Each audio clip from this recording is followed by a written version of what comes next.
முதலாம் அதிகாரம் 10ஆம் வசனம் முதல் 12ஆம் வசனம். யாத்திராகமம் முதலாம் அதிகாரம் 10ஆம் வசனம். பெருகாதபடிக்கும் ஒரு யுத்தம் உண்டானால் அவர்களும் நம்முடைய பகைஞரோடே கூடி நமக்கு விரோதமாக யுத்தம் பண்ணி தேசத்தை விட்டு புறப்பட்டு போகாதபடிக்கும் நாம் அவர்களை குறித்து ஒரு உபாயம் பண்ண வேண்டும் என்றான். அப்படியே அவர்களை சுமை சுமக்கிற வேலையினாலே ஒடுக்கும்படிக்கு அவர்கள் மேல் விசாரணைக்காரரை வைத்தார்கள். அப்பொழுது அவர்கள் பார்வோனுக்காக பித்தோம் ராமசேஸ் என்னும் பட்டசாலை பட்டணங்களை கட்டினார்கள். ஆனாலும் அவர்களை எவ்வளவு ஒடுக்கினார்களோ அவ்வளவா அவர்கள் பலுகி பெருகினார்கள். ஆனாலும் அவர்களை எவ்வளவு ஒடுக்கினார்களோ அவ்வளவாய் அவர்கள் பலுகி பெருகினார்கள். But the more they afflicted them, the more they multiplied and grew. அவர்களை எவ்வளவு ஒடுக்கினார்களோ அவ்வளவாய் பலுகி பெருகினார். இங்க ஒரு பிரின்சிபலை நாம் பார்த்தோம். இங்க ஒரு பிரமாணத்தை நம்ம காண்கிறோம். More affliction, more blessing. எவ்வளவு அவளை உபத்திரப்படுத்தினார்களோ ஒடுக்கினார்களோ அவ்வளவாய் அவர்கள் பெருகினார்கள் என்று இங்கே காட்ஸ் பிரின்சிபல் நம்ம வாசிக்கிறோம். More they afflicted them, the more they multiplied. உபத்திரம் எனக்கு அதிகமாக இருக்கிறது, போராட்டம் அதிகமாக இருக்கிறது என்று யாராவது நீங்கள் சொல்லுவீர்கள் என்றால் இங்கே ஒரு பிரமாணம் என்ன சொல்லப்பட்டிருக்கு என்றால் உபத்திரமும் போராட்டம் அதிகமாக இருந்தால் அதிகமான ஆசீர்வாதம் இருக்கு. ஆமென். இது ஒரு வித்தியாசமான ஒரு பிரமாணமாக இருக்கு. மனுஷனுடைய வழக்கத்துக்கு மாறான ஒன்றாக இருக்கிறது. மனுஷன் ஞானத்துக்கு அப்பாற்பட்டதாக இருக்கிறது. உபத்திரப்படுத்தினால் ஒடுக்கினால் தாழ்ந்துதானே போவாங்க, அவங்க குறியதான போவாங்க. ஆனா இங்கே அப்படி இல்லை. எவ்வளவு ஒடுக்கினார்களோ அவ்வளவு அதிகமாக பெருகி பெற்று. இது காட்ஸ் பிரின்சிபலாக இருக்கு. கர்த்தருடைய வார்த்தை அமிதமாய் சொல்லி இருக்கு. இப்பொழுது 10ஆம் வசனத்துல என்ன வாசிக்கிறோம் என்றால் இஸ்ரவேல் ஜனங்கள் எகிப்திலே அதிகமாக பெருகிவிட்டார். 70 பேராக போனவர்கள் இப்பொழுது லட்சக்கணக்கில் அவர்கள் பெருகிவிட்டார்கள். எகிப்தியரை காட்டிலும் அதிகமாக பெருகிவிட்டார்கள். அவங்க மெஜாரிட்டி ஆயிட்டாங்க. மெஜாரிட்டி ஆனது மட்டுமல்ல, அவங்க பலமுள்ளவர்களாகவும் மாறிட்டாங்க. இது அவங்க எகிப்தியர்களை காட்டிலும் பலமுள்ளவர்களாகவும் அதிக தொகை உள்ளவர்களாகவும் மாறும் பொழுது அவனுக்கு எரிச்சல் ஏற்பட்டது. பார்வோனுக்கும் அவனுடைய ஜனங்களுக்கும் அதிக விசனை ஏற்பட்டது. அதனால் அதை எப்படி கண்ட்ரோல் பண்ணுவது என்று முயற்சி செய்யும் பொழுது அவங்களுடைய முயற்சியை கர்த்தர் அவமாக்குறதுக்கு தான் அந்த வசனத்திலே நம்ம வாசிக்கிறோம். முதலாம் அதிகாரத்தில் நம்ம என்ன உட்காந்துக்கிறோம் என்றால் இஸ்ரவேல் புத்திரர் மிகவும் பலுகி 7ஆம் வசனத்தை வாசிக்கிறோம்.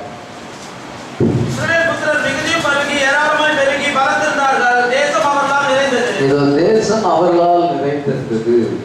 மெஜாரிட்டியா மாறும் பொழுது, பலமுள்ளவர்களாக மாறும் பொழுது இப்பொழுது பார்வோனும் அவனுடைய அவனுடைய மந்திரிமார்களும் அவனுடைய அதிகாரிகளும் ஒரு உபாய தந்திரம் பண்ண வேண்டும் என்று சொல்லுகிறார்.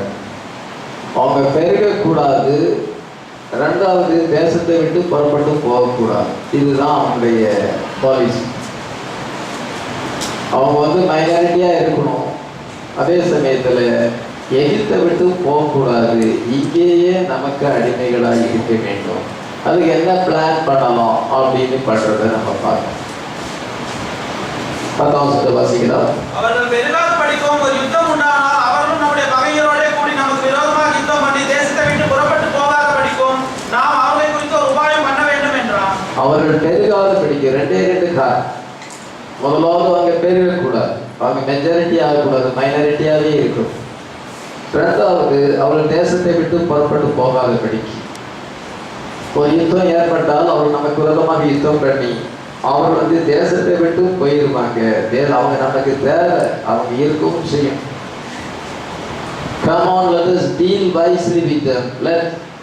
Lest they multiply. அவங்க மல்டிப்ளை ஆகக்கூடாது. And so get them up out of the land. இத தேசத்தை விட்டு அவர்கள் போகவும் கூடாது. நம்ம உபாயம் பண்ண வேண்டும், ஒரு தந்திரமான ஒரு பிளான் பண்ண வேண்டும் என்று அவர்கள் யோசிக்கிறார். அதே போலதான் இன்னைக்கு சாத்தானுடைய வேலை என்னன்னா, கர்த்தருடைய பிள்ளைகள் பெருகக்கூடாது. ரட்சிக்கப்படுவதை கர்த்தர் அனிதனும் சபையிலே சேர்த்தார்னு சொல்லப்பட்டிருக்கு. சபையில அதிக மெம்பர்ஸ் வரக்கூடாது. இதோ கர்த்தருடைய பிள்ளைகள் பெருகக்கூடாது, மீட்கப்பட்டவர்கள் பெருகக்கூடாது. அவங்க எப்பொழுதுமே மைனாரிட்டியா தான் இருக்க வேண்டும். அது மாத்திரமல்ல, அவங்க எகிப்தை விட்டு போகக்கூடாது. எகிப்துக்கு அடையாளமாக இருக்கிறது பாவ ஜீவித்துக்கு அடையாளமாக இருக்கிறது, பிசாசின் அடிமைத்தனத்துக்கு அடையாளமாக இருக்கிறது. அவங்க எப்பவுமே பாவிகளாகவே இருக்க வேண்டும், நமக்கு அடிமைகளாக இருக்க வேண்டும். சாத்தான் அமிதமாக நினைக்கும். பாவம் சாத்தானுக்கு அடையாளமாக இருக்கிறது. கர்த்தருடைய பிள்ளைகள் பெருகக்கூடாது, கர்த்தருடைய பிள்ளைகள் பாவத்தில் இருக்க வேண்டும். லேண்ட் ஆஃப் பிராமிஸுக்கு அவங்க போகக்கூடாது, அவங்க எஜிப்திலே இருக்க வேண்டும். அதாவது இந்த உலகத்திலே அவங்க இருக்க வேண்டும், அவங்க ரேச்சல்ல போகக்கூடாது. அல்லது அவங்க சாபனத்திலே இருக்கணும், அவங்க ப்ராமிஸ் வேர்டுக்கு வரக்கூடாது. இதை என்றால் வெளிப்படுத்தப்பட்ட வார்த்தைக்கு வரக்கூடாது, இந்த நேரத்துக்குரிய செய்திக்கு வரக்கூடாது. அவங்க எப்பவுமே டினாமினேஷனுக்கு அடிமையாக இருக்க வேண்டும், நமக்கு அடிமைகளாகவே அவங்க இருக்க வேண்டும். நம்மளை விட்டு அவங்க போயிடக்கூடாது. இதுதான் சாத்தானுடைய அவனுடைய நோக்கமாக இருக்கிறது. அதனால அவங்க என்ன செய்யறாங்க? 12 வாசிக்கலாம். அப்படியே அவர்களை சுமை சுமக்கிற வேலையினாலே ஒடுக்கும்படிக்கு அவர்கள் மேல் விசாரணைக்காரரை வைத்தார்கள். இது அவர்கள் மேல விசாரணைக்காரர், டாஸ்க் மாஸ்டர், இது வேலை செய்யும்படியாக அடிபணிய வைக்கத்தக்கதாக, அடிச்சு அவங்கள ஒடுக்கத்தக்கதாக இது அவங்க மேல டாஸ்க் மாஸ்டர்ஸ் அங்க வைக்கிறாங்க. சுமை சுமக்கிற வேலையினால் ஒடுக்கும்படியாக விசாரணைக்காரரை வைத்தார்கள். Therefore they did set over them taskmasters to afflict them with their burdens. சுமை சுமக்க வேலை செய்ய வைத்தார்கள். ஆனால் பைபிள் என்ன போட்டுருந்தால் அவங்களுடைய முயற்சியை பறிக்கிறது. 12ஆம் வசனத்தில் அவங்களுடைய பிளான் என்ன இருந்தாலும் அவர்களை ஒடுக்கி அவங்களுடைய பாப்புலேஷனை குறைக்க வேண்டும் நினைச்சாங்க. ஆனால் எவ்வளோ அதிகமாக ஒடுக்கினார்களோ அவ்வளோ அதிகமாக தெரிகிறார்கள். உலகத்துக்கு தெரியும் கிறிஸ்டியன்ஸை நசுக்க முடியாது. கிறிஸ்டியன்ஸை நசுக்குனா அவங்க அதிகமாக தெரிய விடுவாங்கன்னு அது காலத்தில் அது ப்ரூஃப் ஆயிடுச்சு.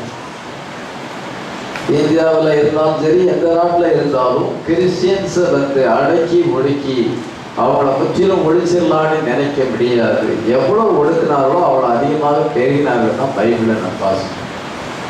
இதை குறித்து நான் உங்களுக்கு கொஞ்ச நேரம் பேச விரும்புகிறேன். முதலாவதாக அவன் ஒரு உபாயம் பண்ண வேண்டும் என்று சொல்லுகிறார். அவன் ஒரு தந்திரமாக திட்டத்தை அங்கே கொண்டு வர வேண்டும் என்று யோசிக்கும் பொழுது சாத்தான் எப்பொழுதுமே தந்திரம் உள்ளவனாக இருக்கிறான். Satan is always cunning. ஒளியின் பிள்ளைகளை காட்டிலும் பிரபஞ்சத்தின் பிள்ளைகள் இந்த சந்ததியில அதிக புத்திமான்களாக இருக்கிறார் என்று இயேசு கிறிஸ்து சொல்லி இருக்கிறார். நம்ம ஒளியின் பிள்ளைகளாக இருக்கிறோம், இந்த பிரபஞ்சத்தின் பிள்ளைகள், இந்த உலகத்தின் பிள்ளைகள். அவங்க எப்பொழுதுமே நம்மளை விட அவங்க தந்திரம் ஜாஸ்தி. லூக்கா 16:8. அநீதியுள்ள உக்ரானக்காரன் புத்தியாய் செய்தான் என்று எஜமான் கண்டவனை மெச்சிக்கொண்டான். இவ்விதமாய் ஒளியின் பிள்ளைகளை பார்க்கிறோம் இந்த பிரபஞ்சத்தின் பிள்ளைகள் தங்கள் சந்ததியில் அதிக புத்திமான். ஒளியின் பிள்ளைகளை காட்டிலும் பிரபஞ்சத்தின் பிள்ளைகள் அதிக புத்திமான்களாக பொலிட்டீஷியன்ஸ் இதை என்றால் இதை பெரிய பெரிய அதிகாரிகள்லாம் ரொம்ப தந்திரமாக அவர்கள் செயல்படுவார். பிசாசி மக்கள் பாவிகளுக்கு அதிக தந்திரம் உண்டு. ஏன்னா சாத்தானுடைய நேச்சர் கன்னிங்னஸ் ஆயிருக்கு. ஆனால் கர்த்தருடைய நேச்சர் என்னன்னா சிம்பிளிசிட்டியா இருக்கு. அவர் எளிமையில் மறந்திருக்கிறார், அவர் ஓப்பன் ஹார்ட்டாக இருக்கிறார், அவர் ஒருவரே ஞானம் உள்ள தேவன். ஆனால் இவங்க தந்திரமா செயல்படுது. அது தந்திரத்தை தான் ஞானம் என்று உலகம் சொல்லும். அவங்கள மெச்சிக்கொள்ளவும் செய்வார்.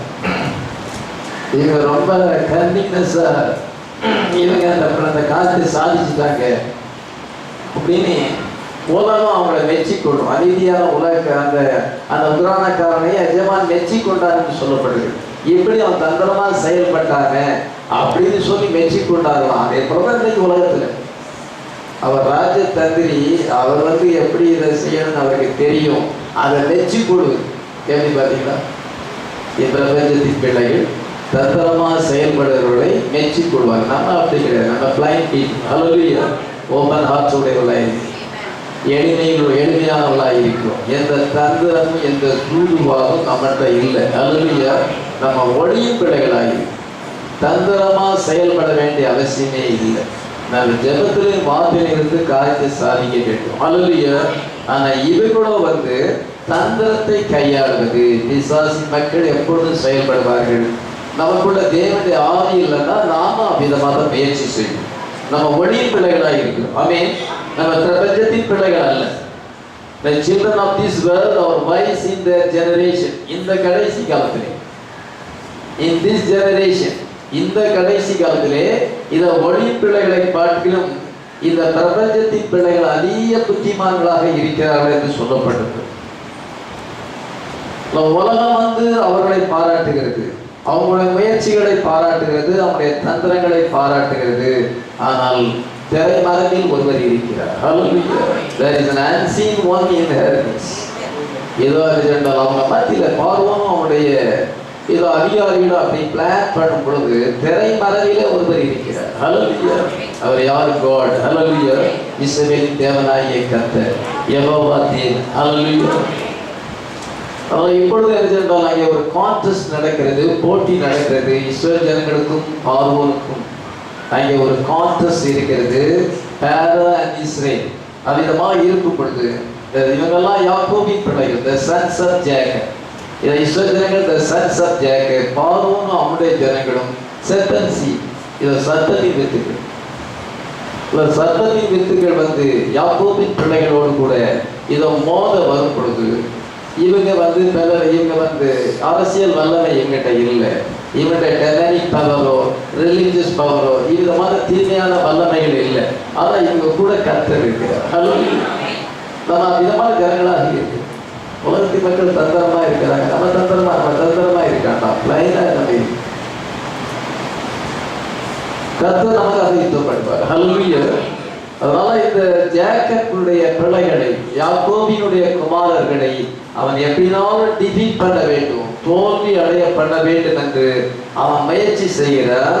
ஆனால் திரைக்கு பின்னாலே அவங்க கர்த்தர் இருக்கிறார். அவர் பார்க்க தெரியாது, ஆனால் அவங்க மத்தியில் அவர் இருக்கிறார். ஹல்லேலூயா. இன்னைக்கு நம்ம மத்தியில் கர்த்தராக இயேசு கிறிஸ்து இருக்கிறார். ஹல்லேலூயா. வெளியே பார்த்தா யாருக்கும் தெரியாது, நம்ம மத்தியிலே இருக்கிறார். ஹல்லேலூயா. எப்பொழுது இருந்திருக்கிறார்? 1963 இருக்கிறார். ஹல்லேலூயா. அவர் இறங்கி வந்திருக்கிறார். எப்படி இறங்கி வருகிறார்? Mighty angel. எதற்காக? நமக்காக யுத்தம் பண்ணுவதற்காக. ஆமென். சாத்தானை நமக்காக அவர் ஜெயிப்பதற்காக வந்திருக்கிறார். ஆமென். The seed of the woman and the seed of the serpent. இது இஸ்ரீ வித்துக்கும் சர்ப்பத்தின் வித்துக்கும் எப்பொழுதுமே அது பகைதான். அது எப்பொழுதுமே பகை உண்டு. கர்த்தர் அவிதமாய் சொல்லியிருக்கிறார், உனக்கும் இஸ்ரீக்கும் நான் பகை உண்டாக்குவேன், உன் வித்துக்கும் அவள் வித்துக்கும் பகை உண்டாக்குவேன் என்று சொல்லியிருக்கிறார். ஆதியாகமம் 3:15. உனக்கும் ஸ்ரீக்கும் உன் வித்துக்கும் அவள் வித்துக்கும் பகை உண்டாக்குவேன், அவர் தலையை நசுக்குவார், நீ அவர் குதிகாலை நசுக்குவாய். இதோ உனக்கும் இஸ்ரீக்கும் உன் வித்துக்கும் அவள் வித்துக்கும் பகை உண்டாக்குவேன். The seed of the woman and the seed of the serpent. சாத்தான் தந்திரம் உள்ளவனாக இருக்கிறார்.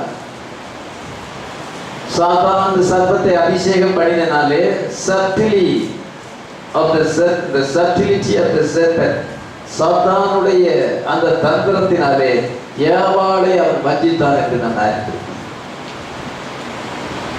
இங்கே கர்த்தருடைய பிள்ளைகளுக்கு ஆண்டவர் தேவ ஞானத்தை கொடுத்திருக்கிறார். ஆமென்.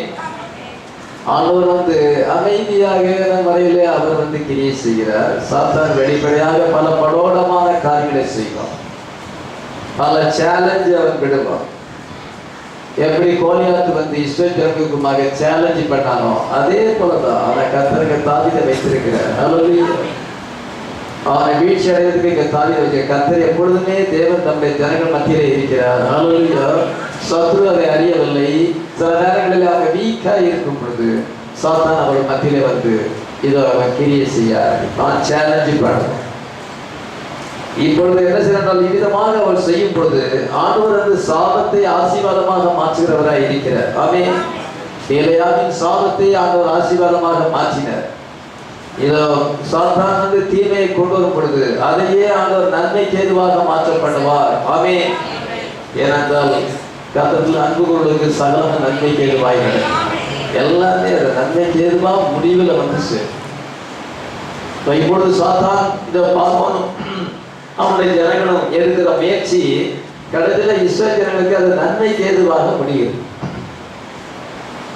அவர்கள் பெருகாத படிக்கும் ஒரு யுத்தம் உண்டானால் அவர்கள் பகைஞரோடு கூடி நமக்கு விரோதமாக யுத்தம் பண்ணி தேசத்தை விட்டு புறப்பாத படிக்கும் ஒரு உபாயம் பண்ண வேண்டும் என்று சொன்னார். என்ன உபாயம் என்றால் அவர்களை அப்படியே அடியோடு அடிச்சு கொல்லலாமா? இல்லை, கொல்லக்கூடாது. அவங்களை யாரையும் அடிச்சு கொல்லக்கூடாது, அதான் ஒரு தத்துவம். ஆனால் அவங்களை ஸ்லேஸா மாற்றும், மேடர் பண்ணக்கூடாது, அவங்கள ஸ்லேஸாக மாற்ற வேண்டும். அப்படி அதுதான் உபாயம். அவங்கள டு மேக் them slaves. இது அவர்களை சிலேஸாக மாற்றும் பொழுது நமக்கு அடிமைகளாக மாற்றினா நம்ம அவங்களை பிரயோஜனப்படுத்திக்கிடலாம். பில்டிங் கட்டலாம், ரோடு போடலாம், வயல் வேலைகள், கடினமான வேலைகள் எல்லாம் செய்து அதனால நமக்கு பெனிஃபிட் கிடைக்கும். அவங்கள கொல்ல வேண்டாம், அவங்களை அடிமைகளாக மாற்றும் என்று சாத்தான் அவிதமான உபாயம் பண்ணும் பொழுது அவனுடைய பிளான் ஆண்டவர் ஓவர் ரூல் பண்ணுகிறார். அல்லேலூயா. அது எல்லாத்தையும் ஆண்டவர் மேற்கொள்ளுங்க. இப்பொழுது ஒடுக்கி பார்க்கிறார்கள். அவங்க இதை பல பட்டணங்களை கட்டத்தக்கதாக ஹவுசிங் போர்டு ஏற்படுத்தி பெரிய பெரிய பில்டிங் கட்டுவது, விதமான வேலைகளில் அவங்க சாந்து செங்கல் செய்கிற வேலையிலையும் அவங்களை அதிகமாக உபத்திரப்படுத்தினார்கள். அது வீண்பெயர்ச்சியான சில வருஷங்கள் அதிகமாக உபத்திரப்படுத்திட்டு சென்சஸ் எடுத்து பார்க்குறாங்க. சென்சஸ் முன்னாடி ஜாஸ்தி. அந்த சென்சஸ் என்ன சொல்லப்படுது, என்ன காண்பிக்கிறது என்றால் அவங்களுடைய கால்குலேஷன், அவங்களுடைய முயற்சிகள் ஏறா மாறிவிட்டது. அல்லேலூயா. எவ்வளவு ஒடுக்குறோமோ அவனை அதிகமாக பெருகிவிட்டார்கள். ஆண்டவர் தரைமறைவில் இருந்து கிரியை செய்கிறார். அல்லேலூயா. தெரியக்கூடாதுன்னு நம்ம இப்படி பிளான் பண்ணோம், ஆனால் கர்த்தர் அவங்க இப்படி மாத்திட்டாரு. அதனால அவங்களுடைய சென்சஸ் அவங்களுடைய கால்குலேஷன் தவறா போய்விட்டது. ஒருவேளை அது வேற ஜனங்கள் மேல அவங்க அப்படி பிளான் பண்ணியிருந்தால், கிரேக்கர்கள் மேல, எமோரியர்கள், எபூசியர்கள், கிர்காசியர்கள், இவ்விதமாக அந்நிய ஜனங்கள் மேல இவங்க இப்படி பிளான் பண்ணி அவங்கள கடினமான வேலை செய்ய வைத்து அவங்கள ஒடுக்கி ஸ்லேஸா மாத்தினா அவங்களோட பாப்புலேஷன் கம்மியாயிருக்கும், நிச்சயமா கம்மியாயிருக்கும். அவங்களுடைய திட்டங்கள் இவங்க மேல பலிக்கும், ஆனால் கர்த்தருடைய பிள்ளைகள் மேல பலிக்கும். சாத்தானுடைய முயற்சிகள் எல்லாரும் மேலேயும் பலிக்காதா? இல்லை, கர்த்தருடைய பிள்ளைகள் மேலதான் பலிக்காது. அதை நீங்க முதலாவது அறியணும். நான் இஸ்ரவேலனாக இருக்கிறேன். அல்லேலூயா. நான் ஆபிரகாமின் சந்ததியா இருக்கிறேன். அல்லேலூயா. I am under the covenant. அல்லேலூயா. உடன்படிக்கையின் கீழே இருக்கும் பொழுது அவங்க உடன்படிக்கைக்கு அப்பாற்பட்ட ஜனங்கள், நம்ம உடன்படிக்கையின் கீழே இருக்கோம், நம்ம ரத்தத்தின் கீழே இருக்கிறோம். சாப்பிட்டா அப்படி செய்யறான் அப்படி செய்யறான், அது நமக்கு பலிக்காது. முடிவில் அவனுக்கு தான் தோல்வி கிடைக்கும். அல்லேலூயா. ஏனென்றால் நம்ம காட் சில்ட்ரன் ஆகிடும். எத்தனை விசுவாசிக்கிறோம்? அவனுடைய டாக்டிஸ் என்ன செய்யறால் மற்றவங்க மேல அவன் அவிதமான திட்டத்தை கொண்டாந்த அது சக்சஸ்ஃபுல்லா ஆயிருக்கும். ஆனா இங்க அவன் முயற்சி அவன் கையாளும் பொழுது அது சக்சஸ்ஃபுல் ஆகல. the more they afflicted them, the more they multiplied and grew. எவர்கள் ஒடுக்கினாலோ அவ்வளவாய் பெருகினார்கள். ஆமென். டினாமினேஷன் பீப்புள் சாட்சி சொல்றாங்க, நிறைய பேர் சொல்றாங்க, நாங்க இந்த மாதிரி செய்தோம், சத்ரு எங்களுக்கு விரோதமாக இருந்தான். அவன் எல்லாரும் ஆச்சரியப்படுறாங்க, சத்ருனுடைய முயற்சி தோல்வி அடைஞ்சிச்சு, எங்களுக்கு ஜெயம் கிடைச்சின்னு எத்தனையோ சாபத்துக்காரங்க ஏன்டையும் சொல்றேன். உடனே நான் என்ன நினைத்தேன், வேற யார்கிட்ட சொன்னாலும் ரைட்டுங்களாம். ஆனா என் மனசு என்ன நினைக்கிது, இவங்க வார்த்தையிலே வரல, இயேசு கிறிஸ்துவிலே ஞானஸ்நானம் எடுக்கல, இந்த காலத்தை செய்தியை விசுவாசிக்கல. ஆனா அவங்க நாங்க ஜெபம் பண்ணோம், ஆண்டவர் எல்லாத்தையும் மாத்திட்டு வராரு, சாசு தோல்வி அடைகிறான்னு சொல்றாங்களே அப்படின்னு சொல்லும் பொழுது அது ரைட்டு தான். கிறிஸ்தவங்க ஒரு நாமத்துக்காக, கிறிஸ்டியன்ஸ் என்ற அந்த நாமத்துக்காக ஆண்டவர் செய்கிறார். அல்லேலூயா. அவங்க ஐடல் வர்ஷிப் பண்றாங்க, அவங்களோட அநியாயம் இருக்கு, நம்மகிட்ட நியாயம் இருக்குது, ரைட்டு. அதனால ஆண்டவர் கிரியை செய்கிறார். அதனால அந்த ஹேர் ஆக முடியுமா? அங்க போக முடியுமா? போக முடியாது. இங்கதான் செல்ல முடியாது. அல்லேலூயா. அங்க போக முடியாது. உங்களுக்கு எல்லாமே கிடைச்சாலும் நாங்க ஜோம் பண்ணோம், எங்களுக்கு அது கிடைச்சி, எங்களுக்கு கார் கிடைச்சி, எங்களுக்கு பங்களா கிடைச்சி, எங்களுக்கு அது கிடைச்சி, இது கிடைச்சி, எல்லாம் கிடைச்சி. ஆனா நித்திய ஜீவன் கிடைக்காது, ஏதாச்சும் கிடைக்காது. அவங்கள்ட்ட யாராவது அப்படி சொன்னாங்கண்ணா, நாங்க ஜோம் பண்ணோம், பிசாசு அமிதமா கிரியை செய்தோம், எங்களுக்கு விரோதமா அந்நியர்கள் வந்தாங்க, இவ்வளவு போராட்டம், பக்கத்து வீட்டுக்காரங்க தொல்லை கொடுத்தாங்க, நாங்க ஜோம் பண்ணோம், கர்த்தர் செஞ்சாரு, எல்லாம் சந்தோஷம் தான் செய்தாரு. ஆனா உங்களுக்கு நீங்க தேவனுடைய ராஜ்யத்துக்கு சொல்றவாடியா மாற முடியாது. நித்திய ஜீவன் உங்களுக்கு இல்லையே, எல்லாம் கிடைச்சிருந்தும் அது டெம்பரரி தானே. இதை மனசுல வச்சுக்கிட்டு அதான் நீங்க மனசுல என்ன அடுத்தபடியா என்ன வைக்கணும்னா, உங்களுக்கே ஆண்டவர் உதவி செய்தார்னா, நம்ம ட்ரூ வேர்டுல இருக்கிறோம், நம்ம பரிபூர்ணமான வார்த்தையில இருக்கிறோம், நமக்கு ஏன் செய்ய மாட்டார்? அந்த அவங்கள விட நமக்கு அதிகமா இயேசு செய்ய முடியும். ஹல்லேலூயா. ஏன் அவங்க சாட்சி சொல்றாங்க, நம்ம ஏன் சொல்ல முடியல? நம்முடைய விசுவாசம் குறைவாக இருக்கு. அப்படி நம்ம ஓத்திரத்துல மாட்டி இருக்கிறோமா, ஆண்டவர் அதுக்கு பின்னால பெரிய ஆசீர்வாதத்தை வச்சிருக்கிறார். ஹல்லேலூயா. இதுவும் நன்மைக்கு ஏதுவா முடிய பண்ண ஆண்டவரே அப்படின்னு நம்ம ஜெபிக்கணும். நம்முடைய சிச்சுவேஷன் இப்பொழுது ரொம்ப மோசமான நிலையில இருக்கலாம், நம்ம உபத்திரத்துல இருக்கலாம், இஸ்ரவேல் ஜனங்களை போல இருக்கலாம், ஏதோ எகிப்தியர்கள் மேற்கொள்வது போல அங்கே தெரிகிறது. அவங்க இவங்க மேல ஆதிக்கம் செலுத்தி கொண்டிருக்காங்க, இவளை அடிமைகளாக வைத்திருக்கிறார்கள். ஆனா முடிவை நம்ம கவனிக்க வேண்டும். ஆமென். முடிவு நமக்கு நன்மைக்கு எதுவாக முடியும். ஆமென். ரோமர் 8:20 அந்தி அவருடைய தீர்மானத்தின்படி அழைக்கப்பட்டவளாய் தேவனத்தில் அன்பு கூறும். நம்ம அவருடைய தீர்மானத்தின்படி அழைக்கப்பட்டிருக்கிறோம். இது அவருடைய தீர்மானத்தின்படி அழைக்கப்பட்டவளாய் நம்ம தேவனத்தில் அன்பு கூறும். அவங்க அவருடைய தீர்மானத்தின்படி அழைக்கப்படாது, நம்ம முன்குறித்தலின்படி அழைக்கப்படுகிறோம். ஹல்லேலூயா. God calls you by election. ஹல்லேலூயா. உலக தோற்றத்துக்கு நம்மை முன்குறித்தார், அவருடைய தீர்மானத்தின்படி அழைக்கப்பட்டவளாய் தேவனில் அன்புகளுக்கு இந்த உபத்திரங்கள், உலகமா வருகிற உபத்திரங்கள், போராட்டங்கள், சோதனைகள், trials, temptations என்றால் எல்லாமே நன்மைக்கு ஏதுவாக முடியும். ஆமென். எனக்கு நன்மைக்கு ஏதுவாக முடியப்படுற தேவன் நமக்கு முடியப்படும். முதலாவது அவங்க ஒடுக்குனாங்க, இவங்க அதிகமா பெறுகிறாங்க. கடைசியில சாத்தான ஆண்டவர் பைத்தியமாக மாற்றுகிறார், அவனை ஃபூலாக மாற்றுகிறார், முட்டாளாக மாற்றி, நீ செய்த காரியம் எனக்கு தான் நீ உதவி செய்திருக்கிறார், நீ ஏதோ ஜெயிச்சிடலான்னு பார்த்தா உனக்கு நடக்கல, எனக்கு நீ செய்த காரியம் உதவியா இருந்தது, என்னுடைய நாம மகிமைப்படுவாடியாகவும் உலகத்திலே நான் பார்வனாகிய உன்னை நான் நிலைநிறுத்தினேன் என்று ஆண்டவர் சொல்றது. நீங்க பார்க்கும் பொழுது அவன் வண்டர்ஃபுல் கவுன்சில் பண்ணுகிறான். நல்ல பிளான் தான். அகித்தோப்பருடைய பிளான் நல்ல பிளான் தான். தாவீதை எப்படி வீழ்ச்சியடைய செய்ய முடியும், ஏதோ நல்ல பிளான் தான். அப்சலோம் பிளானும் நல்ல பிளான் தான். அபினதா பெருதல் அந்த அம்மோனுடைய பிளானும் நல்ல பிளான் தான். ஆனா ஏதாவது முடிவு எப்படி போச்சு, அதுதான் முக்கியம். ஒரு காரியத்தின் துவக்கத்தை பார்க்கிறோம், முடிவு முக்கியமாயிருக்கு. அதனுடைய அவுட்கம் என்ன? இன்னைக்கு ஒரு பிரச்சனை இருக்கிறது, நமக்கு அதனுடைய அவுட்கம் என்னன்னு தெரியுமா? தெரியாது. ஆனா ஒண்ணும் நமக்கு தெரியும், அது நன்மைக்கு எதுவாக, அது எனக்கு தீமைக்கு எதுவாக முடியாது, நன்மைக்கு எதுவாக முடியும். ஹல்லேலூயா. ஏனென்றால் நான் அவருடைய தீர்மானத்தின்படி அழைக்கப்பட்டேன். ஹல்லேலூயா. அவர் ஆபிரகாமை அழைத்தார், ஆபிரகாமின் சந்ததிக்கு அவர் வாக்குத்தத்தம் செய்திருக்கிறார். அது போல நமக்கு அப்படி செய்யும் பொழுது சாத்தானுடைய டாக்டிக்ஸ், இதோ சாத்தானுடைய சாபங்கள், நம்முடைய வாழ்க்கையில தொடர்கிற சாபங்கள் எல்லாத்தையுமே ஆண்டவர் ஆசீர்வாதமாக மாற்ற முடியும். ஹல்லேலூயா. ஏனென்றால் we are God's people. ஹல்லேலூயா. அவருடைய கவுன்சில் ரொம்ப வண்டர்ஃபுல் தான். சொல்ல எல்லாரையுமே ப்ளீஸ் பண்ணனா, தனக்கு ஒரு கூட்டத்தை சேர்த்தா, இதை என்ன கடைசியில் கர்வாலி மரத்திலே தூங்கினார். இது அகித்தோப்பேல் நல்ல பிளான் தான் அப்சலோமுக்கு கொடுத்தா, ஆனா உசாய் அந்த பிளானை மாத்திட்டான். அதே போல அம்மோன் என்ன செய்தான் என்றால் எல்லாரையும் கூட்டி ராஜாவான எக்காலம் ஊதுனா, அதுக்குள்ள என்ன செய்ய நாத்தான் இதோ சாலமோனை ராஜாவாக்கி அவனுடைய ஃபெயிலியர் ஆகிட்டு. அதே போல அதனுடைய அவுட்கம் என்ன, அவங்க ஜெயிப்பது போல தெரியலாம், ஆனால் முடிவு என்ன, அதனுடைய விளைவு என்ன, இதை கர்த்தர் அதை நன்மைக்கு எதுவாக மாற்றுவார். ஹல்லேலூயா. இதுதான் இங்கே நடக்கும். இஸ்ரவேல் ஜனங்களை நம்ம கவனிக்கும் பொழுது அவங்க கோசேன் என்ற இடத்திலே மோசே அவர்களை குடியேற்றி வைத்தார். எகிப்து தேசத்துடைய முதல் தரமான ஆகாரத்தை அவர்களுக்கு கொடுத்தா, எல்லா விதமான எந்த விதமான நன்மையும் குறைபடவில்லை. இதோ யோசேப்பு மரித்த பின்பும் அவர்களுக்கு நிறைய சலுகைகள் கிடைத்தது. அவர்கள் அதிகமாக பெருகினார்கள். பின்பு என்ன செய்தார்கள் என்றால், கோசேன் என்ற இடத்தை விட்டு அவங்க பல இடங்களுக்கு போக ஆரம்பித்தார். இந்தியாவில் இருக்கும், ஃபாரின் கண்ட்ரிக்கு போனால் நல்லா சம்பாதிக்கலாம், அப்படின்னு அரேபிக் கண்ட்ரிஸ் போகலாம், இது அமெரிக்கா யூஎஸ் போகலாம், இப்படின்னு மனுஷனுக்கு ஒரு வாஞ்சை வரும்.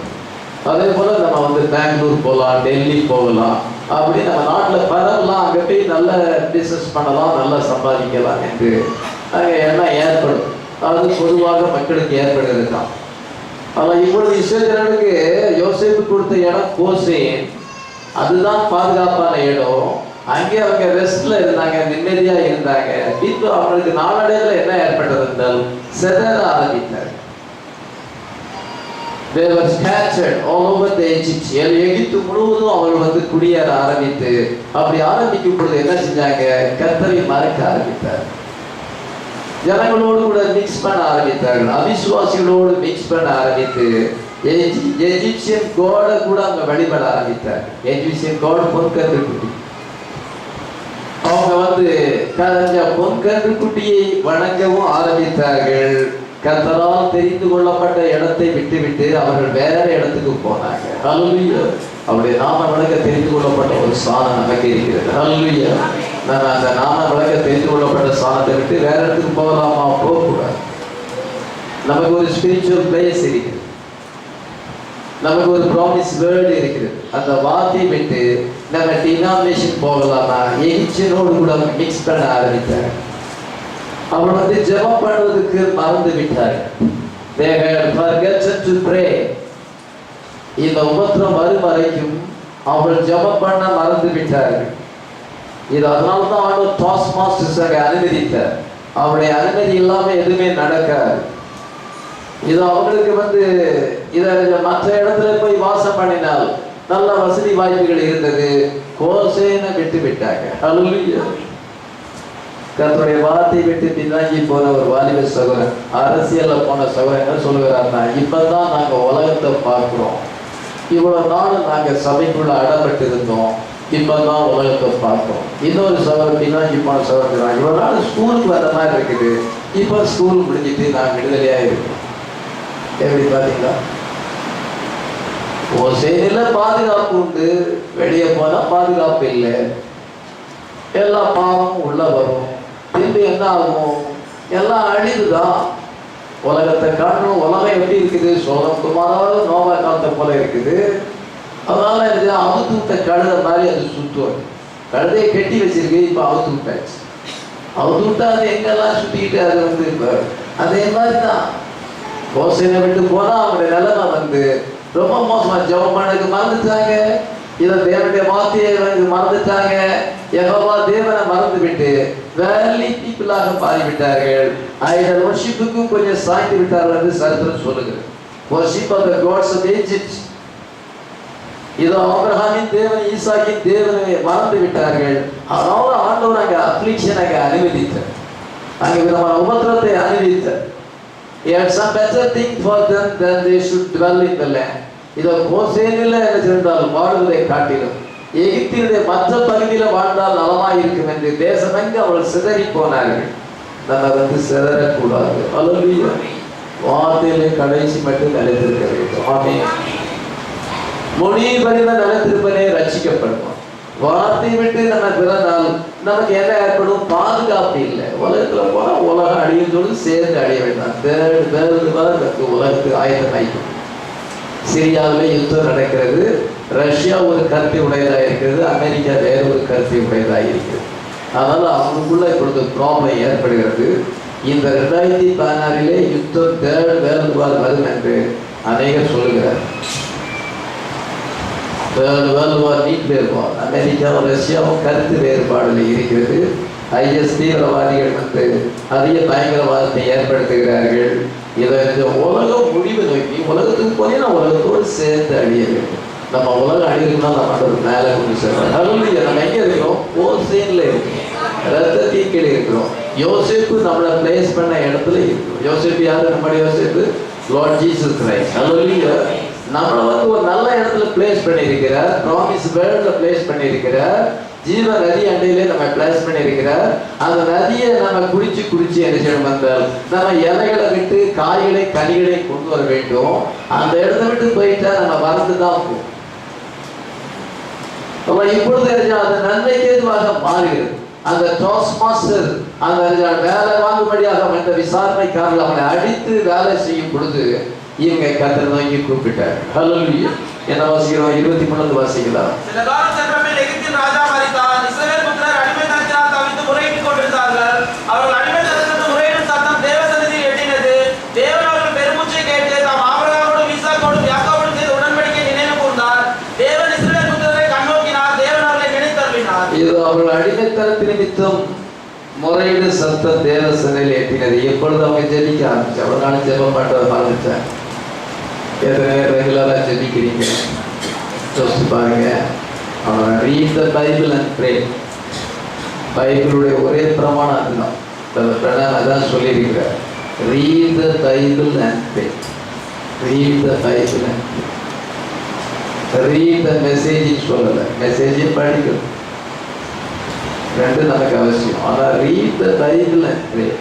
ஒரு வாலிப சகோதராயிலும் சகோதரியாயிலும் யாராக இருந்தாலும் பைபிள் படித்து ஜெபம் பண்ணா ஆண்டவர் உயர்ந்த சாத்திரம் கொடுப்பார்.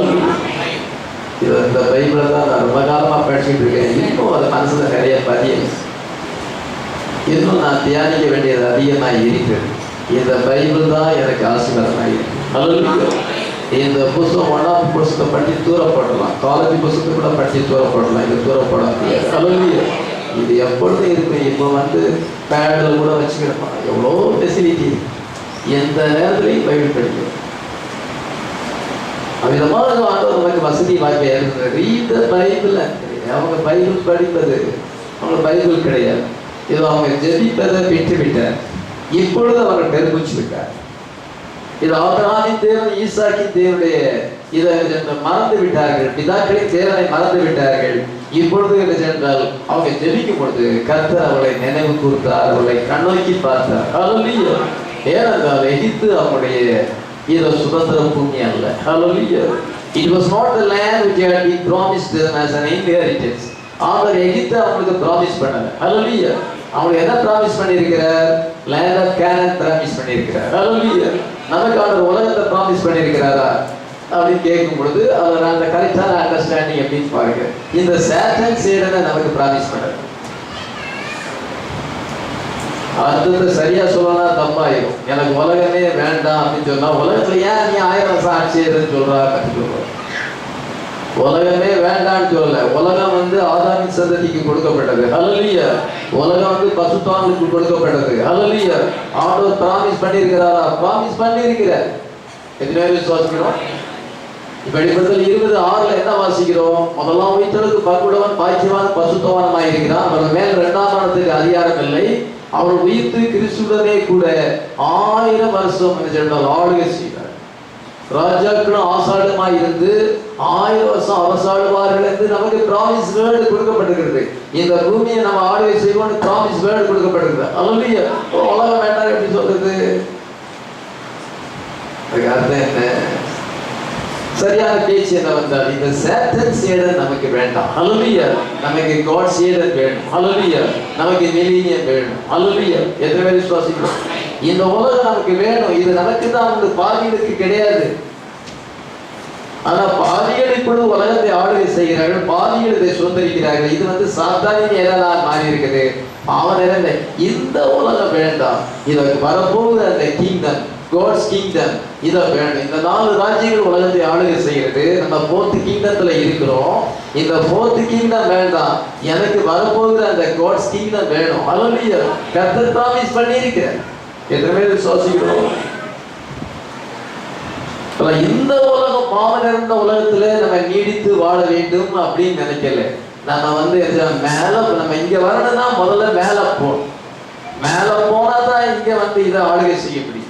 மேல போகாம இங்க வர முடியாது. மேல போனதா என்ன செய்யணும்? இந்த நேரத்துக்கு செய்தியில பரிபூர்ணம் அடைய வேண்டும், பெர்ஃபெக்ஷன் அடைய வேண்டும். அவரை அறிகிற அறிவிலும் அவருடைய கிருபையிலும் விசுவாசத்திலையும் நம்ம பெர்ஃபெக்ஷன் ஆனாதான், பசுத்தாவின் அபிஷேகத்தை பெற்று புத்தியுள்ள கனியா மாறினா தான் மேலே போக முடியும். மேலே போனால் தான் இங்கே வர முடியும். இங்கே வந்து அப்போதான் இருக்கணும் கிறிஸ்துவோடு ஆளுகை. எத்தனை பேர் விசுவாசிக்கிறோம்? எல்லாம் நடக்க போகுது, சீக்கிரத்தில் நடக்கும். விசுவாசித்தாலும் விசுவாசியாட்டாலும் நடக்கும். நம்ம விசுவாசிக்க வேண்டும். அல்லேலூயா. இந்த உலகம் நமக்கு சொந்தமானது, முழு உலகம் நமக்கு சொந்தமானது. ஆண்டவர் இந்த பாவ நிறைந்த உலகத்தை நீ வேண்டாம். அது அரசியல்வாதிகள் போராடுறாங்க, ஆவிகள் போராடுது. உனக்கு அது வேண்டாம். உனக்கு இந்த பாலிடிக்ஸ் வேண்டாம். உனக்கு நான் வந்து ஆளுகை செய்யும் பொழுது உன்னோடு கூட நீனும் என்னோடு கூட ஆளுகை செய்வார். இந்த உலகம் ஏழேனாக இருக்கும். அல்லேலூயா. ஏழேனி பெர்ஃபெக்ஷன் ஆயிடும். இவ்வளவு போல ஒரு மனுஷன் அதை பொலிட் பண்ணிவிட்டான். இதை பூமியை கெடுத்து போட்டு விட்டான். கெடுத்தவர்களை கெடுப்பதற்கு காலம் வருகிறது. அதான் தேர்ட் வேர்ல்டு வார், அதான் அர்மகதோன் யுத்தம். அதை நின்று நான் இதை சுத்திகரித்து உனக்கு நான் தரப்போகிறது. எல்லாமே ஏழேனி பெர்ஃபெக்ஷன் ஆயிருக்கும். ஏழேன் என்றால் பர்ஷன் என்று அர்த்தம். எல்லாம் சந்தோஷமா இருக்கும். ஆமென். அதனால இவங்களுக்கு வந்து லேண்டர் கேனன் அங்க வாக்குத்தத்தம் செய்யப்பட்டிருக்கிறது. எகிப்து அவளுக்கு வாக்குத்தத்தம் செய்யப்படவில்லை. இதை என்றால் மோசஸ் வந்து இஸ்ரேல் ஜனங்கள் வந்து இந்த அடிமைத்தனப்படுவதற்கு முன்னால வந்தா எப்படி இருக்கும் யோசிப்பாரு. நம்ம என்ன நினைக்கிறோம்? உலகத்துல நமக்கு உபத்திரம் வேண்டாம்னு நினைக்கிறோம். கத்தரி சோத்துறோம். உபத்திரம் வேண்டாம்னா அதுக்கு ஒரு வழி இருக்குது. அதுக்கு ஒரு வழி இருக்குது. சோதனைக்கு உட்படாதபடி வைத்திருந்து ஜெபம் பண்ணுங்க. நல்ல ஜெபம் பண்ணீங்கன்னா இதோ உங்களுக்கு சோதனை வராது. தூக்கத்தை அதிகாலையில் தூக்கத்தை குறைச்சி ஜெபம் பண்ணா சோதனை வராது. வெளித்திருந்து ஜெபம் பண்ணா சோதனை வராது. நமக்கு அதுக்கும் வேலை இருக்குது. எனக்கு சோதனையே வேண்டாம்னா நீங்க ஜெபத்துல இருக்கு. ஈஸ்வரர்கள் ஜெபிக்க மறந்துட்டாங்க. அவங்களுக்கு கத்தரை மறந்து விட்டாங்க. அதனால அவர் அனுமதித்தார். அதுவும் நன்மைக்கு எதுவாக தான் வந்துச்சு. இப்ப நீங்க கவனிச்சு பார்க்கும் பொழுது உலகத்துல வந்து உபத்திரமே நமக்கு வேண்டாம், நமக்கு எந்த சோதனையும் வேண்டாம், எந்த பிரச்சனையும் வேண்டாம்னா அப்படி இருந்துச்சுன்னா என்ன இருக்குன்னு பாருங்க. இஸ்ரவேலர்களுக்கு வந்து யோசேப்பு வந்து அவங்களுக்கு எல்லா விதமான காரியங்களை ஏற்படுத்தி கொடுத்தான். சந்தோஷமாக வாழ்ந்தார்கள், குறைவில்லாதவன் வாழ்ந்தார்கள், விடுதலையோடு வாழ்ந்தார்கள்.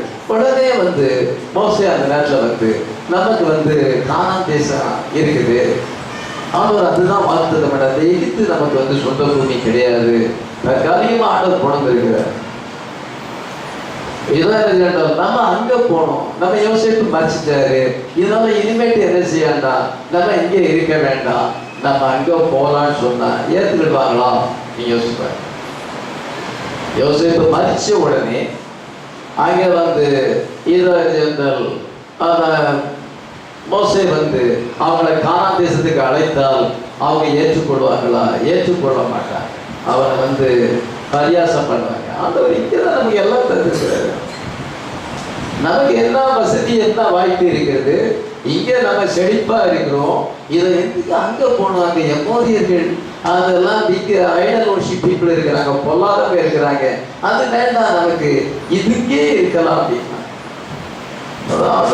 ஏன் உபத்திரத்தை அனுமதிக்கிற அப்படின்னா நீங்க உலகத்திலேயே இருக்கலாம்னு ஆசைப்படுங்க. கொஞ்சம் பணம் வந்துட்டுனா அவங்க உலக ஆசைப்படும். ஜோப்ஸ் போடலாமா, கம்ப்யூட்டர் வாங்கி வச்சு பார்க்கலாமா, இது அங்கங்கே உல்லாசத்துக்கு அங்கேயே சுற்றிட்டு வரலாமா, அங்கே போகலாமா, இங்கே போகலாமா, அந்த ஃபங்க்ஷன் போகலாமா, இந்த ஃபங்க்ஷன் போகலாமா, இந்துக்காரங்களோடு சேர்ந்துக்கிட்டு போகிறது, இதெல்லாம் ஃப்ரெண்ட்ஷிப் ஃபெல்லோஷிப்லாம் ஜாஸ்தியாக பாருங்க.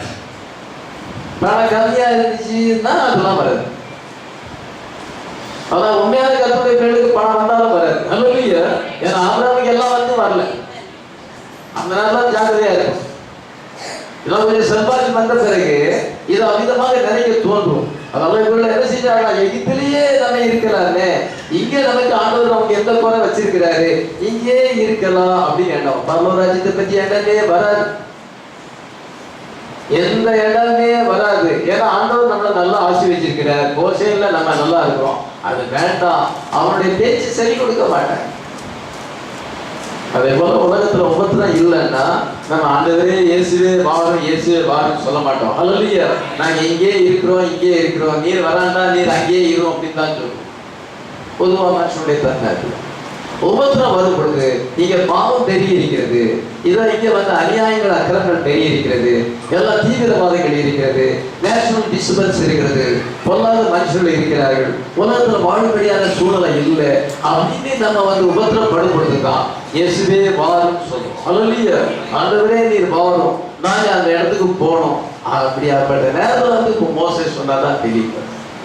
அதுல உபத்திரம் எதுக்கு ஏற்படுகிறது? அந்த இடத்தை விட்டு போறதுக்காக. இந்த கடைசி காலம் அதிக உபத்திரக்காக. Most deceiving age, most terrible age, perilous time என்று சொல்லப்படுது, கொடிய காலங்கள் என்று சொல்லப்படுது. கடைசி நாட்களிலே கொடிய காலங்கள் ஏற்படும் என்று 2 தீமோத்தேயு 3:1 நம்ம வாசிக்கிறோம். இதை டினாமினேஷன் பீப்புள் தேவபக்தி வேஷத்தை தரித்துக் கொண்டு அதன் பலனை மறுதளிப்பார்கள், மாத்தியை மறுதளிப்பார்கள், அதை ரொம்ப பக்தியா இருப்பாங்க. இதெல்லாம் இங்க எழுதிருக்கு. இதை என்னையும் எவரையும் தோன்றுவார்கள், துர்புத்தி உள்ள மனுஷர்கள் தோன்றுவார்கள். இதை ஜனங்கள் வந்து சுபாவ அன்பு இல்லாதவர்களாக இருப்பார்கள், நன்றி அறிவு இல்லாதவர்களாக இருப்பார்கள், துராகிதம் உள்ளவர்களாக இருப்பார்கள். 2 தீமோத்தேயு 3:1 நீங்க வாசிக்கும் பொழுது முதல் 10 வசனங்களிலே கடைசி காலத்திலே ஏற்படுகிற காரியங்கள் சொல்லப்படுது. இது மாதிரி காரியங்கள் இருக்கும் பொழுதுதான் நம்ம பிள்ளைகள் ரசிக்கப்படலை, பிள்ளைகள் சொல்ல பேச்சு கேட்க மாட்டேங்குது, ஒழுங்கா பாடத்தை படிக்க மாட்டேங்குது. இதை நல்ல மாதிரி ஒரு ஸ்டாண்டர்டா வரலன்னா அதுவே நான் அந்த பிள்ளைகளை விட்டுட்டே நான் மட்டும் வந்துடுறேன், உபத்திரம் சகிக்க முடியல. எல்லா பிள்ளைகள் நல்லா படிச்சு நல்ல மாதிரி நல்ல வசதியா இருக்கு, நல்லா கீழ்படிச்சா நமக்கு அப்படிலாம் வர ஃபேமிலி ப்ராப்ளம் இருக்குது, இதுல சரீரத்துல வேற வியாதி, பல விதமான வியாதி உபத்திரம் வந்துடுது. அதுவே நீ சீக்கிரம் வந்தா நல்லா இருக்குமே, இது இந்த பரிதத்துல இருந்து நான் போராடுறேன். பாடியில ப்ராப்ளம், இதோ ஃபேமிலியில ப்ராப்ளம், நல்ல ஜாப் கிடைக்கல, நல்ல இன்கம் கிடைக்கல, இது எல்லா ப்ராப்ளங்களும் வரும் பொழுது கவர்மெண்ட் ப்ராப்ளம் எல்லாமே வரும், ப்ராப்ளம், இது எல்லா ப்ராப்ளங்களும் நமக்கு வரும் பொழுதுதான் 200 கோடி பொல்லாத ஆவிகள் இப்பொழுது அவிழ்த்து விடப்பட்டிருக்கிறது. அதெல்லாம் பிரைடு மேல அவிழ்த்து விடப்பட்டிருக்கிறது. விதமான ப்ராப்ளம் வரும் பொழுது நீங்க என்ன நினைக்கிறீங்க? நம்ம கர்த்தருடைய வருகையில போகணும்னு நினைக்கிறோம். எது நினைக்கிறோம்? அந்த நன்மைக்கு தான். அந்த அப்ளிகேஷன் ஆண்டவர் வந்து ஒரு சாஃப்ட் நைஃபா ஆண்டவர் பயன்படுத்துறார். அந்த இப்ப நம்ம கட்டப்பட்டிருக்கிறோம், உலகத்தோடு கட்டப்பட்டிருக்கிறோம். இதோ அதை அறுக்கணும் என்றால் சாஃப்ட் நைஃப் தேவை. அந்த கையில அறுக்கிறதுக்கு ஆண்டவர் ஒரு அப்ளிகேஷனை கொண்டு வர சாஃப்ட் நைஃபை கொண்டு எகிப்தில் அவர்கள் கட்டப்பட்டிருக்கிறார்கள், ஸ்லேவ்ஸா இருக்கிறார்கள். அவங்க அடிமைத்தனத்திலிருந்து விடுதலையாக்கி லேண்ட் ஆஃப் கேனான் கொண்டு சொல்லணும். அல்லேலூயா. ஆண்டவர் நம்மளை ராப்சர்ல கொண்டு சொல்லணும், மினிமேத்துல கொண்டு வரணும். அல்லேலூயா. நம்ம இங்கே எல்லாமே நமக்கு நல்ல மாதிரி இருக்கு, நல்லா ஃபேவரபிள் சிச்சுவேஷன் இருந்தா நமக்கு போதுக்கு மனசு வரும். இடையில வந்து நம்முடைய விசுவாச போராட்டத்துக்கு கொடுக்கும் பொழுது நம்ம போராடி ஜெயிக்கிறோம். அல்லேலூயா. அல்லது எவ்வளவு காலத்துக்கு தான் நான் போராடிட்டு இருக்குது, ப்ராப்ளம் ஒண்ணுக்கு மேல ஒண்ணு வருது, இதை விட அதிகமா வந்தாலும் நம்ம சந்திக்க ஆயத்தமா இருக்கோம். அல்லேலூயா. ஜெபத்தால வார்த்தையினால சந்திப்போம். அல்லேலூயா. அங்க போனாது இல்லை, இது கொஞ்சம் ஒரு பீரியட் நமக்கு நியமிக்கப்பட்டிருக்கு. யுத்தத்தை நம்ம படிக்க வேண்டும், விசுவாச யுத்தத்தை படிக்க வேண்டும். கர்த்தர் ஜெபத்தை கேட்கிறார், வார்த்தையை நிறைவேற்றுகிறார் என்பதை நம்ம அறிய வேண்டும் என்று ஆண்டவர் இந்த பூமியில நம்ம கொண்டு சில காரியங்களை அனுமதிக்கிறார். ஆனாலும் இது நமக்கு சதன் அல்ல, உலகம் நமக்கு சதன் அல்ல. நம்ம காட்ஸ் அந்த ஏழுங்க நம்ம கண்டுக்கிறோம். நீங்க கவனிக்கும் பொழுது இதை ஜென்ரல் அந்த உபத்திரம் வரவில்லை என்றார். அதுக்கு பிறகு என்ன ஜென்ரல் அவங்க யோசிக்கிறாங்க, அதிகமாக குழந்தை பிறந்துகிட்டே வருது, பாப்புலேஷன் இன்க்ரீஸ் ஆகுது. அதுக்கு பிறகு அவங்க ஒரு பிளான் பண்றோம். சாத்தான் என்ன பிளான் பண்ணுறாங்க? பிறக்கிற ஆண் குழந்தைகள் எல்லாம் நைல் நதியில போட்டுறணும்னு சொல்றோம். அந்த கடைசி சில வசனத்தை வாசிக்கிறோம்.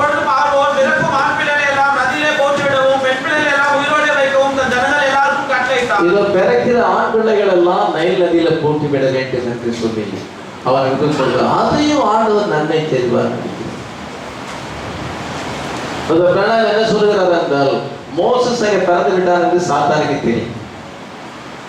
அவங்களுடைய இதை சூட்சேயர்ஸ் அங்க வந்து குறி சொல்றவங்க மந்திரவாதிகள் இருந்தாங்க. அங்க சூட்சேயர் என்ன பண்ணாங்கன்னா, ஒருத்தர் பிறக்க போறான், அவன் வந்து உங்களுடைய கிரீடத்தை தட்டி விட்டுருப்பான், உங்களுடைய கிரீடமானது தட்டப்படும். இதால் அப்படி ஒரு பையன் பிறக்க போகிறான் என்று சொல்லும் பொழுது அவனுடைய சூட்சேயர்ஸ் மூலமாக அவன் அதை அறிந்து கொண்டான். அதனால ஆண் பிள்ளைகளை வந்து நைல் நதியில போட்டா பாப்புலேஷன் கம்மியாகும், என்று அவன் தீர்மானம் பண்ணி கிடைக்கிற ஆண் குழந்தைகள்லாம் நைலில் போடும் போது கர்த்தர் அதை நன்மை செய்ததாக படிக்கிறார். ஹல்லேலூயா. சாத்தானுடைய கண்ணில் இருக்க முடிய ஆண்டவர் பிடுங்கிறார். அதனால சாத்தான் வந்து அப்படி பிளான் பண்ணும் பொழுது அதையும் நன்மைக்கு அப்படி ரோத்துல வந்தனால்தான் மோசையை கொண்டு போயிட்டு அவன் நைல் நதியில விட வேண்டியது. இந்த குழந்தை தேவனால தெரிந்து கொள்ளப்பட்ட குழந்தை, இந்த குழந்தையினால தான் ரெடாக்ஷன் வரப்போகிறது என்பதை கர்த்தருக்கு வெளிப்படுத்தி இருக்க. அவன் அந்த குழந்தை வந்து பிரத்யேகமான குழந்தை என்று தாய் தகப்பன்மார் அறிந்து அவனின் கட்டளைக்கு கீழ்ப்படியாதபடி அவனை 3 மாதம் ஒழித்து வைத்தார்கள். அதற்கு மேற்கொண்டு ஒழித்து வைக்க முடியாதனாலே அந்த குழந்தையை நாணல் பெட்டியில வைத்து கீழ் பூசி அதை நைல் நதியிலே விட்டார்கள் என்று நம்ம அறிக்கிறோம். 16:23 இருந்து அந்த தாய் தகப்பனுடைய விசுவாசத்தை குறித்து நம்ம பாருங்க. அப்படி விடும் பொழுதுதான் என்ன செய்யறது என்றால் அந்த பார்வதிக்கு மாற்றி இங்க வருகிறார். ஹல்லேலூயா. அவளுக்கு ஒரு தாய் உள்ளத்தை ஆண்டவர் கொடுக்கிறார். இதை என்றால் அந்த தாய் உள்ளத்தை வந்து அங்க தரலன்னா அவளுக்கு ஒரு ஈதி இறக்கப்படுற, அவளுக்கு ஒரு நல்ல ஹார்ட்டை கொடுத்து அந்த குழந்தை அழுக சத்தம் கேட்கறது. என்னது இதை அந்த பெட்டி எடுத்து வராங்க, ஆண் குழந்தை இருக்கிறது, எனக்கு மகன் இல்லை, இவனை நான் எனக்காக வளர்த்துக் கொள்ளுகிறேன். தண்ணீரின்று அவன் எடுக்கப்பட்டான். அதனால மோசஸ் என்ற பெயரிட்டார்கள். ஆமே. இப்போ வந்து என்னன்னா ஆண்டவர் எப்படி மாத்துறாரு, மோசே வந்து நான் பிறக்கிற ஆண் குழந்தைகள் எல்லாம் நைல் நதியில போட சொல்லலைன்னா அப்படி பார்வோன்னு ஒரு பிளானை கொண்டு வரலன்னா மோசஸ் அவ்வளவு தூரம் படிச்சிருக்க முடியாது. அவன் வந்து அந்த அமராம் ஜோசிபத்து வீட்டுல இருந்தான்னா அவன் என்ன செஞ்சிருக்கணும்னா அவனும் அடித்த வேலை செஞ்சிருக்கணும், ஸ்கூலுக்கே போயிருக்க முடியாது, படிச்சிருக்கவே முடியாது. அந்த மோசஸ் ஆண்டவர் அதிகமா படிக்கணும்னு வச்சிருக்கிறார். ஹல்லேலூயா. எகிப்துடைய சகல கலைகளை படிக்கணும், எஜுகேட்டட் மேனா மாத்தணும்னு நினைச்சுக்கிறார். ஹல்லேலூயா. ஏன்னா அவன் அந்த 5 புத்தகத்தை அவன் தான் எழுதணும். அவனுக்கு எஜுகேஷன் தேவை. இந்த எஜுகேஷனை வந்து அவங்க அம்மா அப்பா கொடுக்க முடியாது, அவனுக்கு எஜுகேஷன் கொடுக்கறதுக்கு வேண்டிய ஃபெசிலிட்டி கிடையாது. அதனால பார்வோனின் அரண்மனையில போனா எல்லாமே படிக்கலாம். ஹல்லேலூயா. அதனால அவனுக்கு ஹைலி எஜுகேஷன் கொடுக்கணும், ரொம்ப அதிக படிப்பை கொடுக்கணும்னு கர்த்தர் நினைச்சிருந்தார். ஹல்லேலூயா. அதனால இப்படி அவன் ஒரு பிளான் செய்யும் பொழுது இவங்க தேவாவினால் அப்படி செய்யும் பொழுது அது பாருங்க நன்மைக்கு எதிர்பார்க்கு 40 years வந்து எஜுகேஷன் பண்ணா ரொம்ப அதிகம். அந்த உலகத்துல அந்த நேரத்துல அது மோசைக்கு மேல படிச்சவங்க யாருமே கிடையாது. அப்போஸ்தலர் 7:22 வாசிக்கலாம். மோசே எகிப்தியருடைய சகல சாஸ்திரங்களிலும் கற்பிக்கப்பட்டு வாக்கிலும் செய்கையிலும் வல்லவனானான். இத மோசே வந்து என்ன, Moses was learned in all wisdom of the Egyptian and was mighty in words and in deeds. வாக்கிலும் செய்கையிலும், only theory மட்டும் கிடையாது, பிராக்டிகல் அவனுக்கு இருக்கு. இது ஒரு divine provision. Hallelujah. The divine provision for educating a deliverer. இது அவளை எஜுகேட் பண்ண வேண்டாம், ஒரு டெலிவரத்தை. இது செய்தியை போதிக்கணும்னா ஆங்கிலம் நல்லா தெரிஞ்சாதான் போதிக்க முடியும். ஏன்னா பிரதான செய்தி ஆங்கிலத்தில் தான் இருக்குது. தமிழ் டிரான்ஸ்லேஷன் சில நேரங்களில் சரியா இருக்கு. அவன் இப்பொழுது போடுற டிரான்ஸ்லேஷன் அவ்வளவு நல்லா இல்லை. எல்லாம் எஜுகேஷன் தேவையா? எஜுகேஷன் தேவை. கர்த்தர் அறிந்திருந்தார். மோசஸை வந்து நம்ம படிக்க வைக்கணும். அதை அது வந்து அதுவும் அந்த நன்மைக்கு எதுவாக படிக்கிறார். பார்வதிக்கு மாற்றி இங்கே வரும் அந்த குழந்தையுடைய எல்லாத்தையும் படிக்கணும். Highly educated. ஹல்லேலூயா. அந்த சர்பன்ட் சீடை வந்து இதை சர்ப்பத்தின் வித்து அந்த தலையை நசுக்க வேண்டும். பார்வோனை அங்க தலையை நசுக்க வேண்டும்.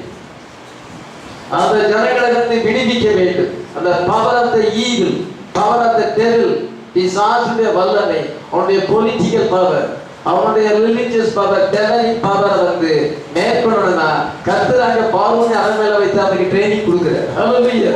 எஜுகேஷன் கொடுக்கிறார். ஹல்லேலூயா. ஒரு பெரிய ஜனங்களை, இந்த 20 லட்சம் ஜனங்களை லீட் பண்றதுக்கு எஜுகேஷன் தேவை. அவனை எப்படி ஞானமா கொண்டு சொல்றதுக்கு இதோ அந்த லீடர்ஷிப் அவனுக்கு தேவை. அதனால ஆண்டவர் அந்த லீடர்ஷிப்பை கற்றுக்கொள்ளத்தக்கதாக இதோ அந்த உலக ஞான சகல சாஸ்திரத்திலும் வல்லவனாக மாறினான், வாக்கிலே செய்கையிலே மாறினான். கர்த்தர் அதையும் நன்மைக்கு எதுவாக முடிய பண்ணினார். ஹல்லேலூயா. பிறகு ஆண் குழந்தைகள் எல்லாம் நைல் நதியில போட சொல்லணும்னா மோசேக்கு போக முடியுமா? அது சாத்தானுடைய முயற்சி வந்து நம்ம ஆண் பிள்ளைகள் எல்லாம் நம்ம காலி விட்டோம்னா பாப்புலேஷன் கம்மியாயிடும். அப்படின்னு நினைச்சேன். அதுவும் வந்து ஃபெயிலியர் ஆயிடுச்சு.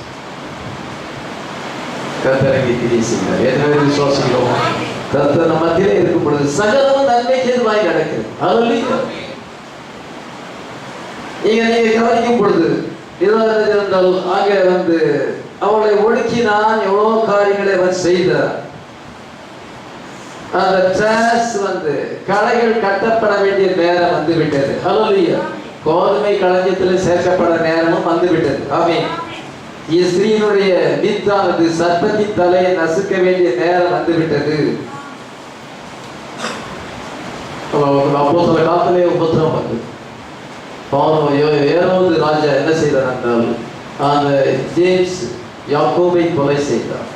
சேவானை வந்து அந்த யூதர்கள் கொலை செய்தார்.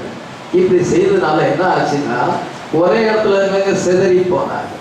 உபத்திரவம் எருசலேமில் ஏற்பட்டனால செதறி போய் வந்து கோஸ்பல் எல்லா இடத்துக்கும் போக ஆரம்பிச்சு. அப்போஸ்தலர் 8:4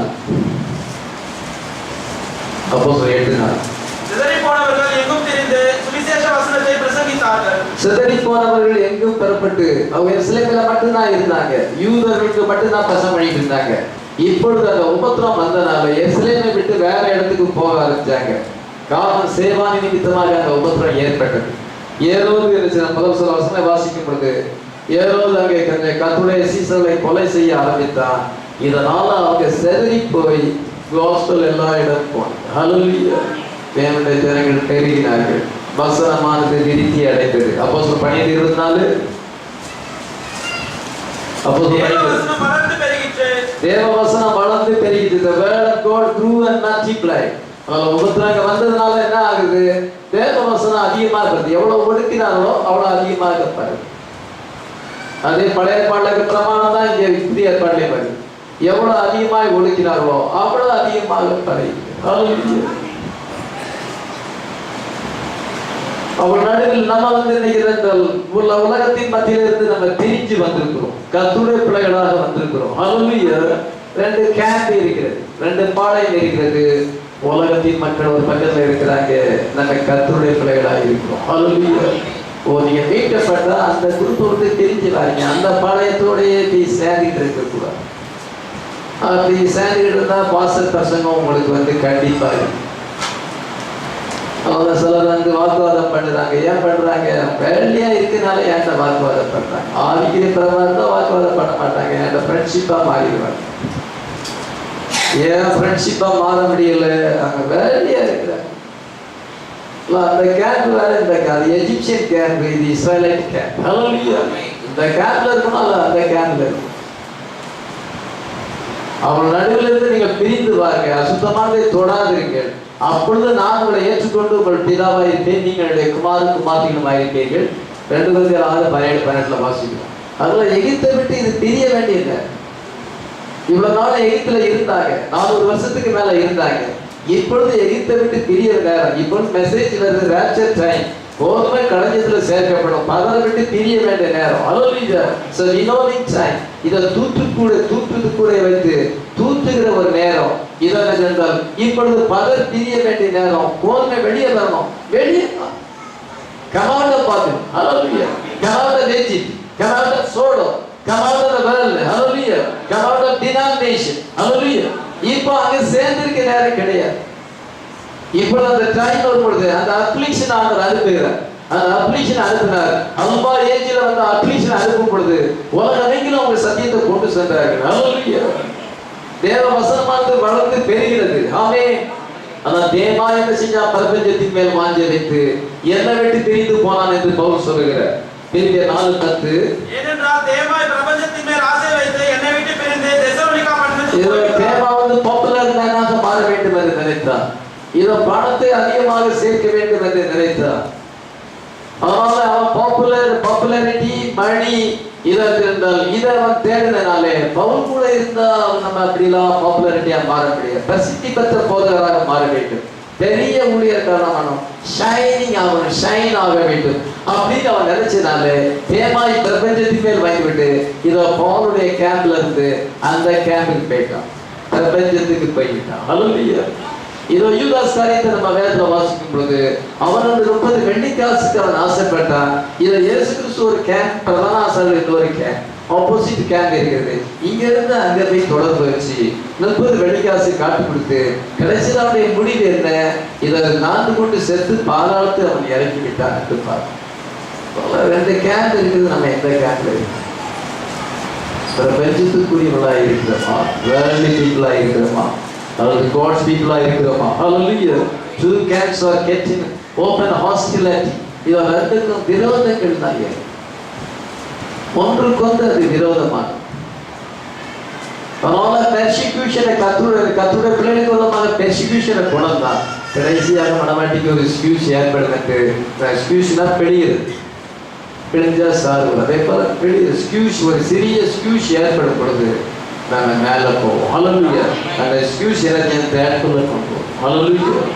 தேட்புல் வந்து அது கிளைமேக்ஸா இருக்கும். இப்போ சென்டரரியா இருக்கிறது. அந்த தேட்புல் வந்து ஒரு எக்ஸ்கியூஸ், அதிகமான ஒரு காலகட்டம் ஏற்படும் பொழுது அது நம்மளை ஒன்று செய்யாது, நம்மளை மேலே கொண்டு சொல்லுவோம். ஹalleluya. அவன் கர்த்தர் அதை அவங்க நமக்கு சொல்லி இருக்கிறார். இப்பொழுது என்ன செய்தால் நம்ம டெஸ்ட் அங்கே பண்ணப்படுது. அங்கே டெஸ்டிங் டைம் ஆகியிருக்கிறது. உபத்திரம் வருகிறது. உபத்திரம் வரும் பொழுது கர்த்தரை நோக்கி கூப்பிட்டாங்க. ஆமே. அந்த உபத்திரம் வந்து ஃபயர் ஆகிருக்கு.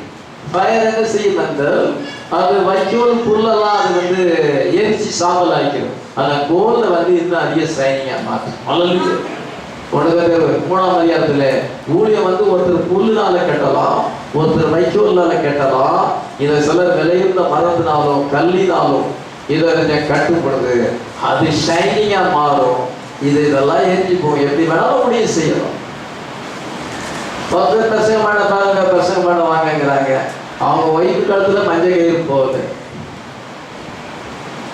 இதை அவங்க செய்தியெல்லாம் கேட்கிறாங்க, சந்தோஷம் தான். ஆனா உலகம் அவ்வளவுக்கு போகல. இதெல்லாம் நான் யோசிக்கிறேன். நம்ம போய் இருந்தால் மெசேஜ் கொடுக்கும் பொழுது அவங்க இன்னும் வேலையா தானே இருக்கிறாங்க. நம்ம லைன்ல அவங்க வர முடியலையே. அல்லது பிரசங்கம் பண்ண தராது மாறி இருக்கிறாங்களா நம்ம பார்க்கும் பொழுது ஏதாவது சேஞ்ச் ஏற்படுதா அப்படின்னு பார்க்கும் பொழுது நம்ம அதை பார்க்கும். ஹalleluya. நீங்க மெசேஜ் கேட்கும் பொழுது அது ஒரு ரிசல்ட் ஏற்படுத்த வேண்டும். அது எல்லாத்தையுமே மாற்ற வேண்டும். நம்ம வேற உலகத்துல போகும்பொழுது எப்படி போகிறோம்னா இதை நோவா புறாவை விட்ட மாதிரி. நோவா புறா என்ன செஞ்சுதான் அது அப்படியே போயிச்சு வந்துச்சு. எல்லா இடமும் ஜலம் இருக்கிறது, பிணங்கள் மேய்ந்து கொண்டிருக்கிறது. உள்ளங்கால் வச்சு இடமாறவில்லை. உடனே பேழைக்குள்ள காலம் அப்படி இல்லை. அங்கே போய் அங்கேயும் சாப்பிட்டுக்கிட்டு இங்கேயும் சாப்பிட்டு அதுக்கு உலகமும் தேவை, வார்த்தையும் தேவை. ஆனா புறா வந்து என்ன செய்யறா, நம்ம உலகத்துக்குள்ள போறோம், காலையில எழுதி நம்ம உலகத்துக்கு போறோம், ஆபீஸ் வேலை பார்க்க போறோம், கம்பெனிக்கு போறோம், அல்லது பல இடங்களுக்கு நம்ம போக வேண்டிய சூழ்நிலை ஏற்படுகிறது. இதெல்லாம் போகப்படுது. அங்க உள்ளங்கால் வச்சு இடப்பாற முடியாது. அங்க போக வேண்டிய சூழ்நிலை ஏற்படுது. நோவா புறாவை விட்டான், ஆனா உள்ளங்கால் வச்சு இடப்பாற முடியாது. அது அவன் எட்டு உண்டு. பூமியின் மீதெங்கும் ஜலம் இருந்தபடியால் அந்த புறா தன் உள்ளங்கால் வைத்து இளைப்பாற இடம் காணாமல் திரும்பி பேழையை அவனிடத்தில் வந்தது. Fly back to the Noah of our and find rest of the soul of our. நம்முடைய உள்ளங்கால் வைக்கிறதுக்கு இடம் இல்லை. அசுத்தமானதை வைக்க முடியாது. அந்த உலக அசுத்தத்தால நிறைஞ்சிருக்கிறது. நம்ம அங்கே போய் எப்படி கால் வைக்க முடியும்? நம்ம அங்க போனாலும் பறந்து இங்க வந்துடுவோம், வார்த்தைக்கு வந்துடுவோம். ஹalleluya. அங்கே போய் நம்ம தங்க முடியாது, அங்கே போய் சேர முடியாது. அவிசுவாசியோடு நம்ம ஐக்கியப்பட்டு அங்கே போய் இருக்க முடியாது. டினாமினேஷன் பீப்புளோடு கூட போய் நம்ம தங்க முடியாது. உள்ளங்காலை இடப்பாத இடம் கிடையாது. நம்ம ஆர்க்குக்கு வந்துருக்கோம். ஹalleluya. ஆர்க்குல இங்க ஃபுட் இருக்குது. ஹalleluya. புறாக்குரிய ஃபுட் இருக்குது, ஈகிள் ஃபுட் இருக்குது. நம்ம வந்து எதிரண்டால் அந்த ஃபுட்டை நம்ம விட்டுட்டு இந்த ஃபுட்டுக்கு வந்திருக்கோம். ஹalleluya. அங்க இடைப்பாத முடியாது. நமக்கு ப்ராமிஸ் வேர்ட் இருக்குது. ஹalleluya. எத்தனை விசுவாசிக்கிறோம்? அந்த அஃப்ளிக்ஷன் என்ன பண்றது? Prosperity under the affliction. இது உபத்திரத்தின் மத்தியிலே ஆசீர்வாதம். அந்த உபத்திரம் அவங்களுக்கு ஆசீர்வாதத்தை கொண்டது. அவங்க வந்து அது முழங்கால் போட வச்சது. ஹalleluya. Rise them to pray. ஹalleluya. இத நம்ம எந்த காரியம் ஏதாவது ஒரு காரியம் நம்மள முழங்கால் போட வச்சினா அது நல்லது. ஹalleluya. அதனால நம்ம ஜெபிக்க வைக்கிறது. ஹalleluya. அந்த இந்த காரியத்தை வந்து ரொம்ப நாளா தடையா இருக்குது, நீ தான் உதவி செய்யணும். முழங்கால் போட வைக்கும். நான் இதுக்காக ரொம்ப நாள் ஜெபிச்சு கொண்டிருக்கிறேன், இது இன்னும் எனக்கு நிறைவேறல, இந்த உபாசத்துல நான் முழங்கால் போடுற ஆண்டவரே எனக்கு உதவி செய்யும். ஹல்லேலூயா. அது நமக்கு முழங்கால் போடும்படியாக செய்கிறது. அது மட்டுமல்ல, அது காட்ஸ் வேர்டை நம்ம இன்னும் அதிகமா ட்ரஸ்ட் பண்ணபடியாக செய்யும். ஹல்லேலூயா. இந்த அப்ளிகேஷன் என்ன செய்யறது? கர்த்தருடைய வார்த்தையை இன்னும் அதிகமாக நம்பும்படியாக செய்யுது. எத்தனை அப்படி செய்கிறது? அல்லாஹ் அப்படி செய்யும் பொழுது என்ன செய்யறது? அது மாத்திரமல்ல, அவர்களுடைய வேலைக்காக காத்திருக்கும்படியாக செய்யும். ஹல்லேலூயா.